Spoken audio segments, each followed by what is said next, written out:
Occupational English test. Listening test. This test has 3 parts.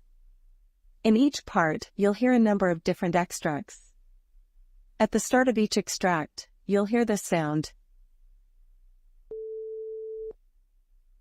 You'll have time to read the questions before you hear each extract, and you'll hear each extract once only. Complete your answers as you listen. At the end of the test, you'll have 2 minutes to check your answers. Part A. In this part of the test, you'll hear 2 different extracts. In each extract, a health professional is talking to a patient. For questions 1 to 24, complete the notes with information that you hear. Now, look at the notes for Extract 1. Extract 1, questions 1 to 12. For questions 1 to 12, complete the notes with a word or short phrase that you hear. You now have 30 seconds to look at the notes.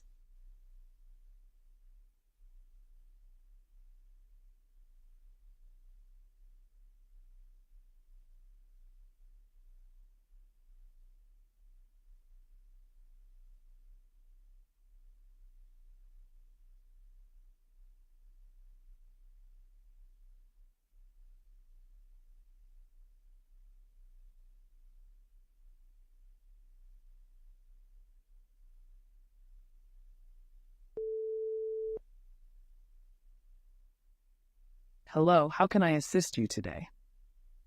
Hi, doctor.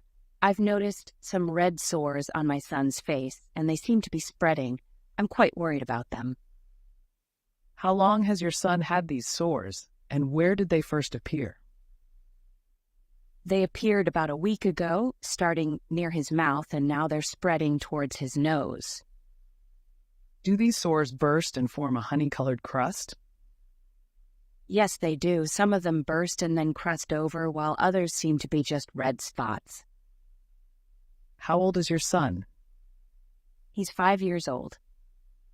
Has he been in close contact with other children with similar sores or symptoms? Yes, a few kids in his kindergarten class had similar sores. Does he scratch the affected areas often? He does, especially when they itch. Is anyone in your family currently showing similar symptoms?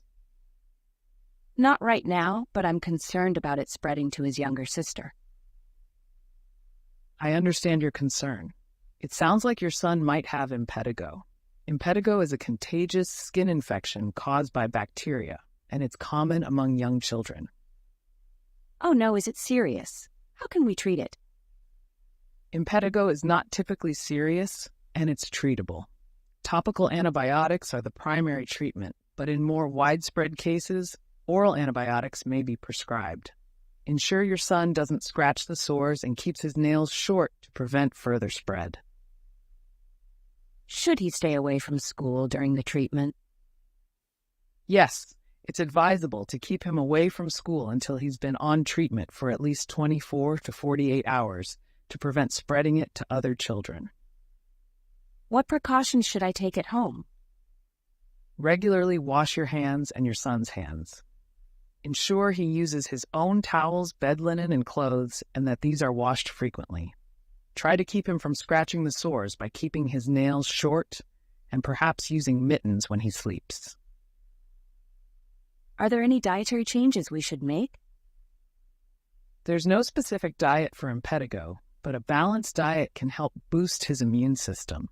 Ensure he's getting plenty of fruits, vegetables, and whole grains. How long does it typically take to heal? With treatment, impetigo usually improves within a week. If there's no improvement after 3 to 4 days of starting treatment, please return for a checkup.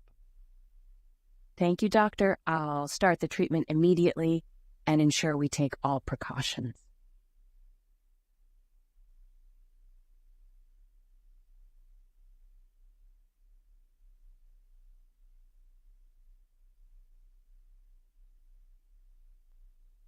Extract 2, questions 13 to 24. For questions 13 to 24, complete the notes with a word or short phrase that you hear. You now have 30 seconds to look at the notes.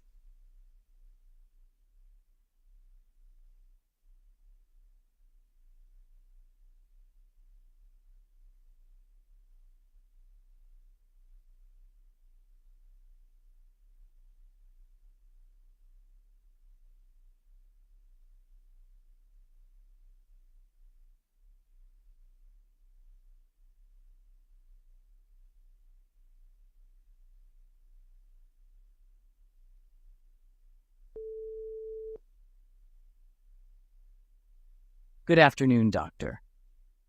Good afternoon. How can I assist you today? For the past week, I've been having this constant urge to urinate, and when I do, it's painful. It also feels like I can't empty my bladder fully. I'm sorry to hear that. Do you also notice any change in the color or clarity of your urine? Perhaps it's cloudy or has a strong odor? Yes, doctor, it's a bit cloudy and has a distinct, strong smell. Have you experienced any fever, chills, or lower abdominal pain? No fever or chills, but there's a slight discomfort in my lower abdomen. How old are you? I'm 45, doctor. Do you have any history of urinary problems or kidney issues? Not that I recall. But I did have a bladder infection some years ago. All right. Do you have any known allergies or current medications you are on? I'm allergic to penicillin, and I currently take blood pressure medication. Okay, that's good to know. Based on your symptoms, it sounds like you may have cystitis, which is an inflammation of the bladder, often caused by a bacterial infection. Have you had any recent sexual activity or used any products in the genital area that you haven't used before? Yes, I had sexual activity recently, and my partner mentioned she had a bit of a UTI a few days prior. It's possible that this contributed to the onset of your symptoms. UTIs can sometimes be transmitted between partners during intercourse. It's essential for both partners to be aware and treated if necessary to prevent recurrent infections. I understand. So what's the next step? Given your symptoms and the potential cause, I'd recommend starting on an antibiotic suitable for UTIs that's not penicillin-based. We may also want to get a urine sample to confirm the diagnosis and determine the best antibiotic. All right. Anything else I should be doing or avoiding? Yes. Drink plenty of water to flush out the bacteria, avoid irritants like alcohol and caffeine, and consider taking over-the-counter pain relievers for discomfort. It's also essential to complete the full course of antibiotics, even if you feel better, to ensure the infection is entirely cleared. I'll follow your advice, doctor. Thanks for your guidance. You're welcome. I hope you feel better soon. Please return if the symptoms persist or worsen, and make sure both you and your partner are treated and free from symptoms to avoid passing it back and forth.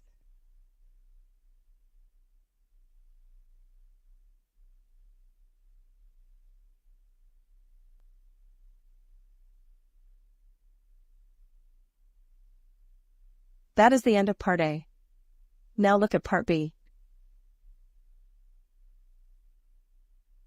Part B. In this part of the test, you'll hear 6 different extracts.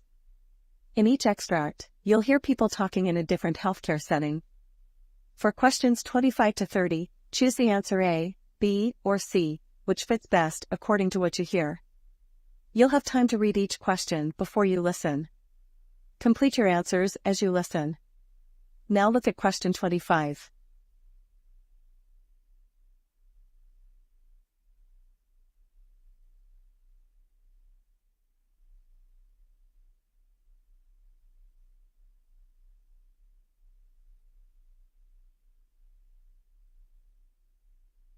Good afternoon, Lisa.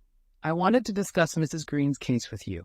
She was recently diagnosed with type 2 diabetes and is struggling with dietary adjustments. Yes, I've reviewed her file. It's often overwhelming for patients initially. Did you start her on any medications? Yes, She's on metformin, but I believe a strong dietary approach can significantly help her control her blood sugar levels. I recommended she see you for a comprehensive meal plan. Absolutely. We'll go over carbohydrate counting, the importance of fiber, and the timing of her meals in relation to her medication. We'll aim to make it as simple and practical as possible. Perfect. I'm sure with a collaborative approach, she'll be on the path to better health in no time.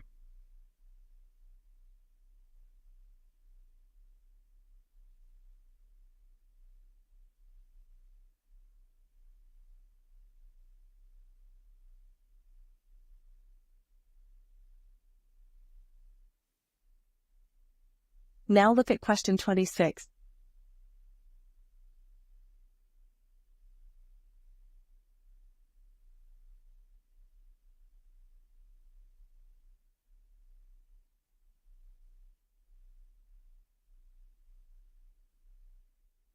Welcome everyone to today's workshop on integrating sensory integration techniques in everyday therapy.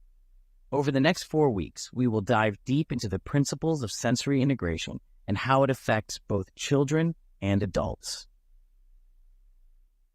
That's right. And this first week, we will explore the different sensory systems, from the tactile system to the vestibular system. Understanding these systems is crucial for recognizing sensory processing challenges. In our subsequent sessions, we'll delve into assessment tools and therapeutic activities that can be easily integrated into regular therapy sessions. Whether you're working with children on the autism spectrum, adults with sensory processing disorders, or just looking to add more tools to your therapeutic arsenal, this workshop will offer a wealth of information. We'll also have breakout sessions where you can practice these techniques hands-on with guidance from experts. So get ready for an immersive learning experience.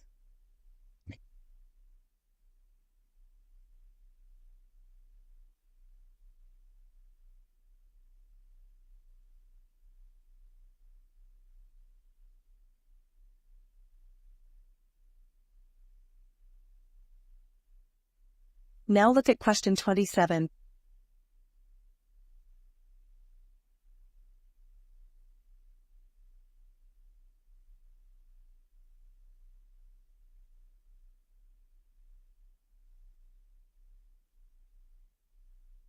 I had a patient yesterday who is looking to start a vegan diet. She's concerned about getting enough protein and other essential nutrients. That's a common concern, especially for those transitioning. Did you discuss legumes, tofu, and other vegan protein sources? Yes, and she's open to trying them, but she's particularly worried about B12 and calcium since she's heard vegans often lack these. It's a valid point. B12 is primarily found in animal sources. She might need to consider fortified foods or supplements. As for calcium, there are many plant-based sources like almonds, chia seeds, and leafy greens. Exactly what I told her. I think with proper guidance and monitoring, she can transition smoothly. Absolutely. It's all about balancing and ensuring she gets what she needs.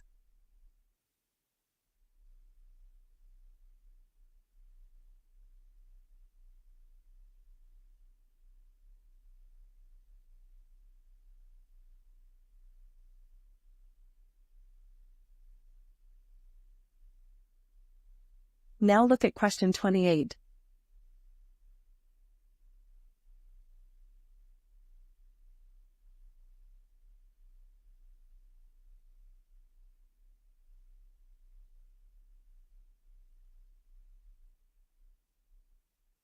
I've got a young patient who's showing signs of ADHD. His parents are apprehensive about medication. Do we have non-stimulant options available? Yes, there are a few non-stimulant ADHD medications. They work differently than stimulants and can be an option for some kids. Atomoxetine and guanfacine are two that come to mind. I've heard about those and side effects. Well, like all meds, they come with potential side effects. Atomoxetine can sometimes cause stomach issues, fatigue, or mood changes. guanfacine might lead to drowsiness, fatigue, or stomach pain, but it varies by individual. Thanks. I'll discuss these with the parents and see if we want to try them out or look into behavioral therapies first. Sounds like a plan. Let me know if you need any further information on these or other options.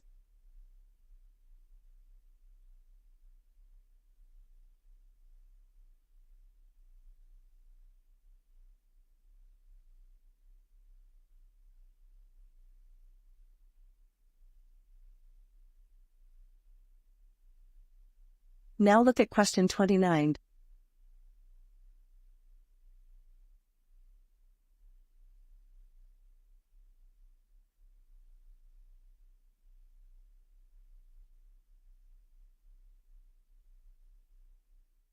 Good afternoon, everyone.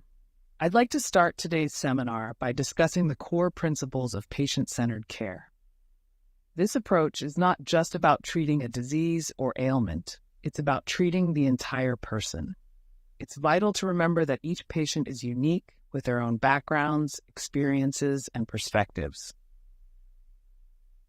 Exactly. And this requires us to shift our mindset. Instead of seeing ourselves as the sole decision makers, we must view patients as partners in their care. They have invaluable insights about their own bodies and needs. Right? And when we talk about patient-centered care, it also involves ensuring that care is accessible, equitable, and culturally competent. We need to be aware of potential barriers that might prevent a patient from accessing or benefiting from our care. Well said. Additionally, effective communication is key. We need to be good listeners, encourage patients to ask questions, and ensure they understand the care plan. With these strategies, we can make healthcare a more collaborative and holistic experience.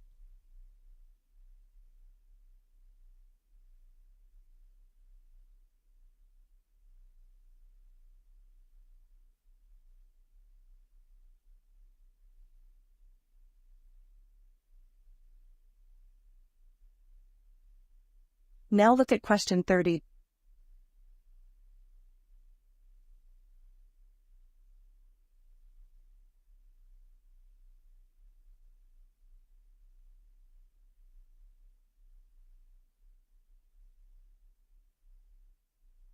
How's your shift going so far?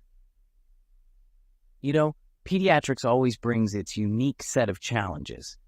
Earlier, I had a toddler who was terrified of the stethoscope. Oh, I've been there. It's heartbreaking and challenging to see young ones scared, especially when we're just trying to help. Absolutely. It makes me think about how important it is for us to approach our pediatric patients with even more patience and creativity. I ended up showing him how it works on a teddy bear first, and then he was a lot calmer. That's a great strategy. Sometimes it's these little gestures and efforts that can make all the difference. But on another note, have you attended that workshop on handling pediatric trauma and anxiety? No, not yet. Is it good? It's very insightful. I think it'll help a lot, especially with situations like what you experienced today.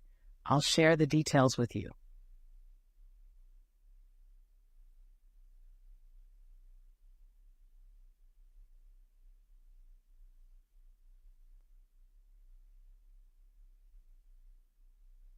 That is the end of Part B.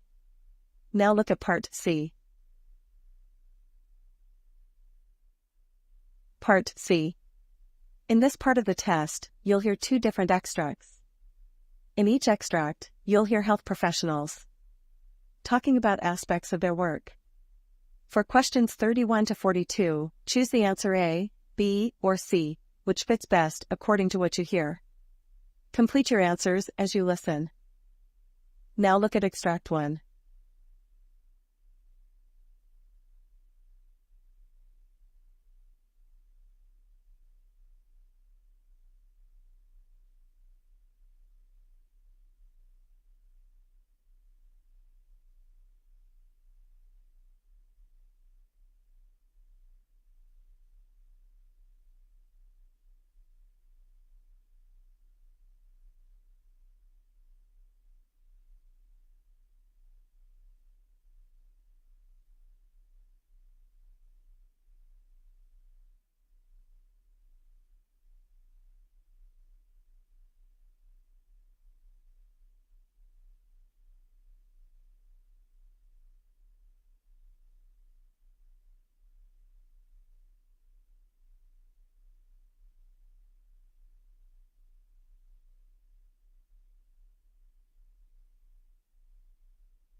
Hello, I'm Dr. Eleanor Wallace from the Department of Hematology at University College. Today, we're diving deep into a topic that has touched the lives of many, yet still exists in the shadows of the broader cancer conversation. That topic is lymphoma. Lymphoma is a type of blood cancer that originates in the lymphatic system, the body's network responsible for fighting off infections and diseases. Unlike many other cancers that are named after the organs they affect, lymphomas are characterized by how they affect the lymphocytes, a type of white blood cell. Recent statistics from the World Health Organization reveal that in 2018, there were over 500,000 new cases of lymphoma worldwide. This number is startling and emphasizes the importance of awareness, early detection, and effective treatment strategies. There are two main types of lymphoma, Hodgkin's and non-Hodgkin's, with the latter being more prevalent. Both have varying subtypes, making lymphoma a complex cluster of diseases to diagnose and treat. The underlying issue here is the unpredictability of its onset. Many patients have reported nonspecific symptoms like fatigue, night sweats, or unexplained weight loss, which can often be mistaken for less severe conditions. A 2016 study from the National Cancer Institute found that, on average, patients visited their primary care doctors 4 times before being referred to a specialist for a lymphoma diagnosis. This delay in that diagnosis can sometimes have grave implications, affecting treatment outcomes and overall patient well-being. So what's causing this silent epidemic? While the exact cause of lymphoma remains unknown, certain risk factors have been identified, including a weakened immune system, specific infections like the Epstein-Barr virus, and even some genetic factors. But much is still left to be uncovered. The implications of lymphoma stretch beyond just the medical realm. Patients often talk about the emotional and psychological trauma they undergo. A diagnosis like this can alter one's perspective on life, leading to feelings of vulnerability, anxiety, and even depression. We must ensure that patients are provided not just with medical care, but also emotional and psychological support. Efforts in research and development have led to promising advancements in treatment, including targeted therapies, immunotherapies, and even CAR T-cell therapies. But there's a financial aspect to this. These treatments can be costly, and not every patient might have access to them. Ensuring equity in lymphoma care is imperative. Moreover, the healthcare system needs to place greater emphasis on educating the public and primary care providers about the early signs and symptoms of lymphoma.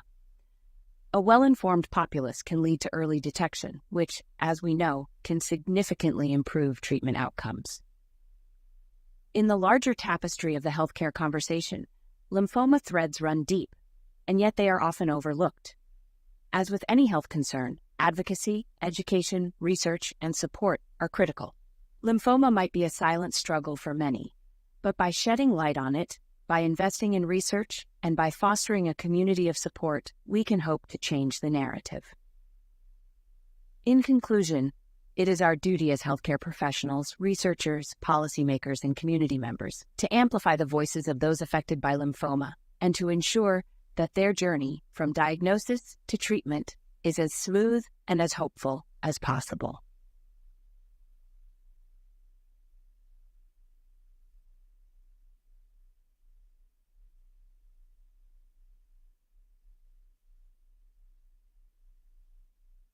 Now look at Extract 2.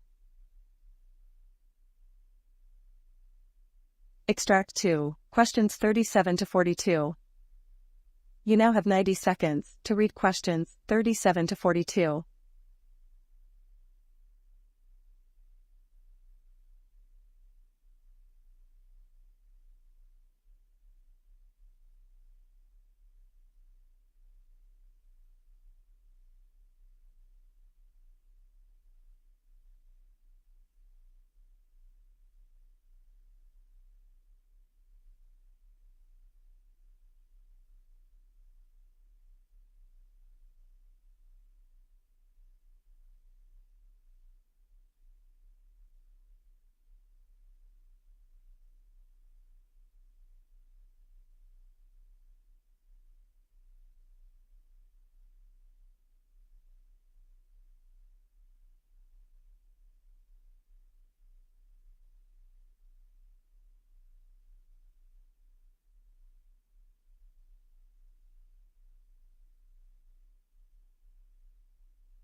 Good day, everyone. My name is Dr. Christopher Wilson, and I'm a geriatric specialist with a particular focus on cognitive impairments. Today, I want to talk about a condition that affects a significant number of hospitalized older adults but is frequently misdiagnosed or overlooked: delirium. Delirium, often characterized by sudden confusion, inattention, and sometimes fluctuating consciousness levels, is not just a natural part of aging, as many believe. Instead, it's a serious medical condition that requires immediate attention and can be triggered by various underlying issues, ranging from infections to certain medications or even dehydration. Let's dispel some myths about delirium. Firstly, it isn't the same as dementia. While both affect cognitive function, delirium comes on suddenly and is usually temporary, while dementia has a gradual onset and is chronic. Moreover, while dementia is often linked to Alzheimer's disease, delirium's causes are much more varied. It's crucial to differentiate between the two to provide appropriate care. Now, some might ask, if a patient becomes confused during a hospital stay, doesn't it just mean they're adjusting to a new environment? Well, while it's true that unfamiliar surroundings can be disorienting for older adults, the sudden onset of confusion is typically indicative of something more significant. Hospital-acquired delirium is a well-documented phenomenon, often related to factors such as infections, surgery, or even the medications prescribed during the hospital stay. Speaking of medications, it's worth noting that many commonly prescribed drugs, such as sedatives or antipsychotics, can lead to delirium in older adults. It's essential always to review medication lists and assess the risks and benefits, especially in this vulnerable population. A topic of keen interest lately is the relationship between delirium and the post-operative period. It's been observed that after major surgeries, particularly cardiac surgeries, some older adults may develop post-operative delirium. This underscores the importance of monitoring cognitive function closely after any surgical procedure and having protocols in place to manage and prevent delirium. So how do we diagnose delirium? It's primarily a clinical diagnosis based on patient history, symptoms, and a thorough physical examination. Tools like the Confusion Assessment Method, CAM, can be invaluable in these situations, but the cornerstone remains a detailed evaluation and the process of elimination. The inevitable question I often get is, can we treat delirium? The answer is multifaceted. While there isn't a magic pill to cure delirium, identifying and addressing the root cause can resolve the symptoms. This might involve adjusting medications, treating infections, or ensuring adequate hydration and nutrition.